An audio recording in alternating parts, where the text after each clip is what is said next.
کا کفارہ ہو جاتا ہے۔ کم سے کم جمعہ کے دن اس سورت کی ضرور تلاوت کرنی چاہیے۔ کون سورت ہے؟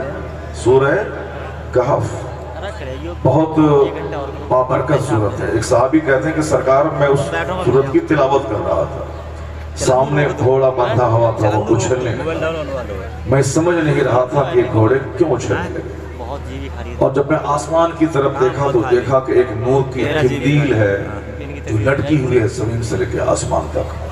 تو حضور نے فرمایا یہ قرآن کریم کی تلاوت سننے کے لیے جو فرشتے نازل ہوتے ہیں وہ فرشتے ہیں، اور ان فرشتوں کو دیکھ کر تمہارا جانور اچھلنے اور کودنے لگا، چونکہ قرآن کریم کی تلاوت کے وقت میں سکینہ نازل ہوتا ہے، سکون نازل ہوتا ہے۔ آج اکثر لوگوں کو دل کی بیماری ہے، ہارٹ ڈیزیز سے کہتے ہیں، جس کو ہندی میں ہردے روگ کہتے ہیں۔ اکثر لوگ ہردے روگ یعنی دل کی بیماری کے مریض ہو رہے ہیں۔ 2-4 دن پہلے ایک نوجوان بولا کہ میرا سینہ بہت دھڑک رہا ہے، یعنی بہت پمپنگ ہو رہی ہے اور سینے میں درد ہو رہا ہے۔ تو ڈاکٹر کہتے ہیں کہ آپ کا دل کمزور ہو گیا ہے اور فوری علاج کی ضرورت ہے۔ سینے میں درد ہوتا ہے، یہ شکایتیں بڑی تیزی سے پھیل رہی ہیں، بائی پاس سرجری بڑی تیزی سے ہو رہی ہے، اور دہلی جیسے شہر میں آپ دیکھیں ایک کونے سے دوسرے کونے تک ہر 10 قدم کے بعد ہارٹ کا اسپتال ملے گا آپ۔ چھوٹے سے لے کے بڑے شہر تک لوگ دل کے مریض ہو گئے، چونکہ یہ دل دنیا کو دینے کے لیے اللہ نے نہیں پیدا کیا ہے۔ یہ دل بہت قیمتی پارٹ ہے، سر سے لے کے پاؤں تک سارے پارٹس کا سردار ہے یہ دل، اور یہ دل جب تک حرکت میں ہے بندہ زندہ ہے، اور جہاں جس دن دل کا دورہ پڑا اور دل بند ہوا بندہ مر جاتا ہے۔ یہ دل آج بیمار صرف اس لیے ہے کہ اس دل میں اللہ کی محبت رہنی چاہیے، لیکن آج اس دل میں دنیا کی محبت ہے، اس دل میں مکان کی محبت ہے، اس دل میں اچھی سے اچھی گاڑی خریدنے کی محبت ہے، اس دل میں صرف سامنے والے کو بھگا کر کے اس کی دکان خریدنے، اس کے مکان خریدنے کی نیت ہے۔ ان تمام حب دنیا کی وجہ سے یہ دل بیمار ہو چکا ہے، دل کو اس کی خوراک نہیں مل رہی، دل کو اس کی غذا نہیں مل رہی ہے، اس دل کو ہم نے مردہ بنا دیا دنیا کی محبت سجا سجا کر۔ یہی وجہ ہے کہ آج فزیکلی بھی لوگ دل کے مریض ہو رہے ہیں، اور اسپریچولی بھی یعنی روحانی طور پہ بھی لوگ دل کے مریض ہو رہے ہیں۔ اس کے بارے میں حدیث میں آیا ہے کہ آقا علیہ السلام نے فرمایا کہ جس طرح لوہے کو زنگ لگ جاتا ہے اسی طرح دل کو بھی زنگ لگ جاتا ہے۔ آقا فرماتے ہیں کہ ان القلوب تصدع کما یصدع الماء الحدید، بے شک دلوں کو بھی زنگ لگ جاتا ہے، جس طرح لوہے کو پانی لگے تو لوہا زنگ آلود ہو جاتا ہے، اسی طرح دل بھی زنگ آلود ہو جاتا ہے۔ اس دل میں دنیا کی محبت نے اسے زنگ آلود بنا دیا، اس دل میں گندے لوگوں کی صحبت میں رہتے رہتے اس دل کو ہمیں بالکل کالا بنا دیا ہے۔ اس دل میں جہاں پیار رہنا چاہیے وہاں نفرتیں ہیں، اس دل میں جہاں شفقت رہنی چاہیے وہاں قدورتیں ہیں، بے شک اس دل میں جہاں جنت اور آخرت کی محبت رہنی چاہیے وہاں صرف اور صرف حب دنیا کی نحوست اس دل میں ہے۔ اس لیے دل بیمار ہو چکا ہے، دل زنگ آلود ہو چکا ہے، اور اس کا اظہار کب ہوتا ہے؟ جب لوگوں کو مسجد میں دل نہیں لگے تو سمجھ جائیں کہ دل بیمار ہو چکا ہے۔ یہ جلسہ جس کو جنت کی کیاری کہا گیا ہے، جہاں حضور فرماتے ہیں کہ جنت کی کیاری میں جب جاؤ تو وہاں چر لیا کرو۔ صحابہ نے پوچھا سرکار یہ جنت کی کیاریاں کیا ہیں؟ وما ریاض الجنہ، تو حضور نے کہا ہے حلق الذکر، ذکر کی مجلسیں یہ جنت کی کیاریاں ہیں۔ تو جنت کی کیاری ہے جہاں اللہ رسول کا ذکر ہوتا ہے۔ اگر دل نہیں لگے یہاں سے اٹھ کے بھاگنے کا من کرے تو سمجھ جائیں کہ دل بیمار ہو چکا ہے۔ اگر اس گاؤں میں کوئی بمبئی سے ایکٹر آتا تو آج یہاں یہ 500 لوگ نہیں رہتے، یہاں کم سے کم 25,000 لوگ جمع ہوتے ہیں، چونکہ لوگوں کا دل بیمار ہو چکا ہے۔ جس طرح کے لوگ ہوتے ہیں اسی طرح کی سوچ اس کی ہوتی ہے۔ جس کا دماغ گندا ہوتا ہے وہ گندے لوگوں کو پسند کرتا ہے، جس کے دل اور دماغ میں کھیل تفریح کی باتیں ہوتی ہیں وہ کھیل تماشا کو پسند کرتا ہے۔ اس بریلی علاقے میں میں نے دیکھا کہ گاؤں دیہات کا ماحول بہت زیادہ دیندارانہ نہیں ہے، لوگوں میں قوالی سننے کا شوق ہے، لوگوں میں کامیڈی سننے کا شوق ہے، لوگوں میں شیخ چلی کے لطیفے سننے کا شوق ہے، اور یہ گاؤں دیہات میں ہے، جبکہ بہار سے لوگ بریلی ضلع آتے ہیں کہ وہاں اعلیٰ حضرت کا شہر ہے۔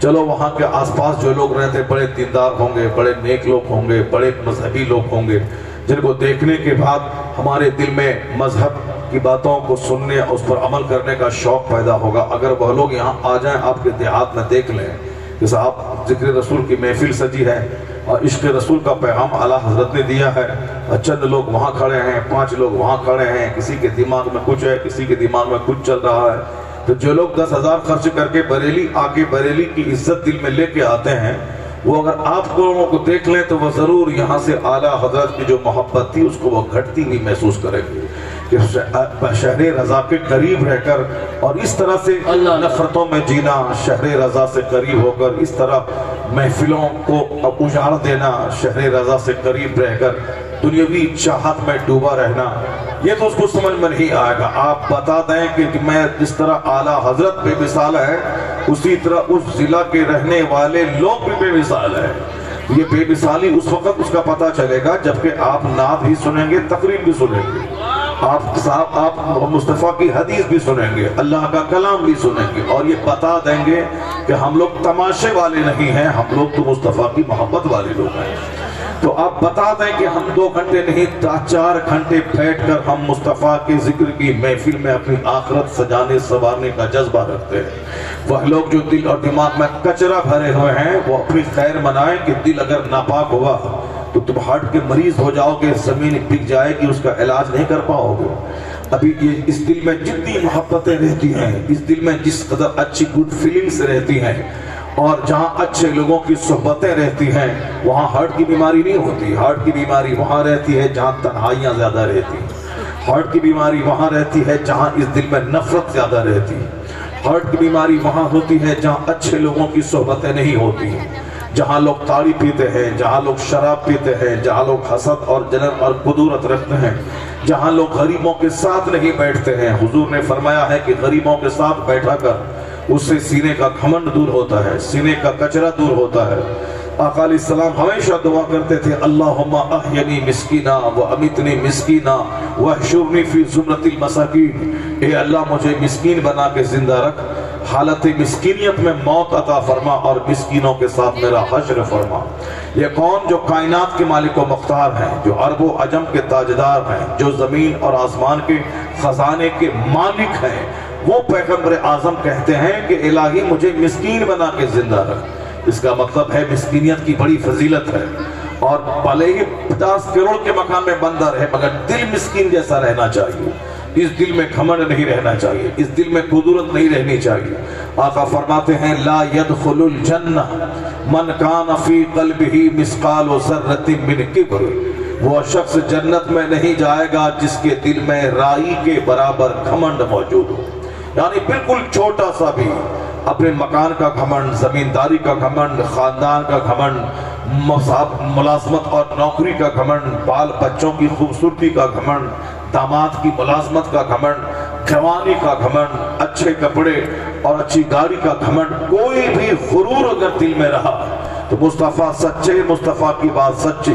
اپنے آپ ڈفلی بجانا کمال نہیں ہے، ہماری سوچ کمزور ہے، ہماری بات کمزور ہے، مگر مصطفیٰ طاقتور ہے، مصطفیٰ کی بات بھی تمام کمزوریوں سے پاک ہے، اور حضور سے بڑھ کر کسی کی بات نہیں ہو سکتی۔ دنیا کا کوئی بھی دانشور کا کوئی بھی قول ہو وہ حضور سے بڑھ کر کسی کا قول نہیں ہے۔ یورپ کا دانشور کہتا ہے کہ he must be called the savior of humanity، مصطفیٰ انسانیت کے مرض کا علاج اپنے پاس رکھتے ہیں، آدمیت کی ساری سمسیاؤں کا سمادھان اپنے پاس رکھتے ہیں۔ حضور انسانیت کے محافظ کا نام ہے، سماج کے سارے مسائل کا حل اپنے پاس رکھتے ہیں۔ حضور نے کیا کہا؟ عربوں میں کیوں نہیں کھیلو مگر دل مسکین جیسا رکھو، اور پھر لوگوں کے ساتھ زمین پہ بیٹھ جاؤ، پبلک کے ساتھ رہو، نماز تنہا مت پڑھو، مسجد میں جا کے پڑھو، ایک صف میں پڑھو، جماعت کے ساتھ پڑھو، جماعت میں امیر، غریب، فقیر، راجہ، رنگ، کسان، بادشاہ، سارے لوگ ایک ساتھ رہے، اس لیے جماعت سے پڑھنے کی تاکید کی گئی ہے تاکہ تیرا دل زندہ رہے، مرے نہیں۔